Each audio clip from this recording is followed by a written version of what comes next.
Ang KNN ay hatid sa inyo ng UNICEF.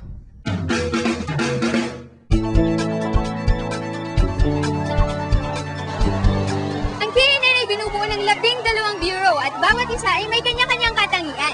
Specialty, kumbaga. Kaya nga ginawa itong segment na dito po sa amin para may pakita ang mga bagay na special sa bawat lugar. Mula sa Mindanao, isang dekorasyon daw ang ginagawa ng mga kabataan sa Sarangani. Ang kakaibay rito, gawa siya sa balat ng mais. Parang hindi pa ako nakakita nito ah. Mabuti pa, panoorin natin ang ulat ng Sarangani Bureau.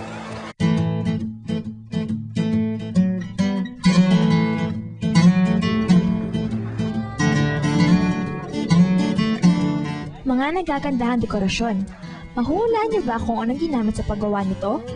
Kung masusitang titingnan, makikita ninyong ito'y gawa sa corn husk. Tama, balat ng mais. Na makita ko ang mga ito, excited akong malaman kung paano ito ginawa. Pagsasaka ang ikinabubuhay ng marami sa mga taga-Alabel. Bukod sa palay at bulak, mais ay isa sa mahalagang produkto ng aming lugar. Hindi lang bunga nito ang maaaring ipagpili.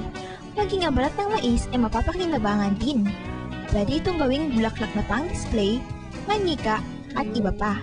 Sa paggawa nito, una ay pinapatuyong mabuti ang balat ng mais. Pagkatapos, inilulutup ito sa kumukulong tubig na may dye upang magkaroon ng iba't ibang kulay ang balat. Matapos pakuluan, ay patutuyuin itong muli. Ang pinatuyo at kinulayang balat ay gugupitin ayon sa kinakailangang laki at hugis.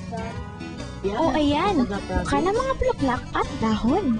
Minsan, ginagawan pa ito ng flower pot kung saan ilalagay ang mga bulaklak. Ang galing, no? Gawa ito ng mga kabataan ng Baluntay Alabel Sarangani na nais kumita sa paraang maipakita rin nila ang kanilang tatanging talento.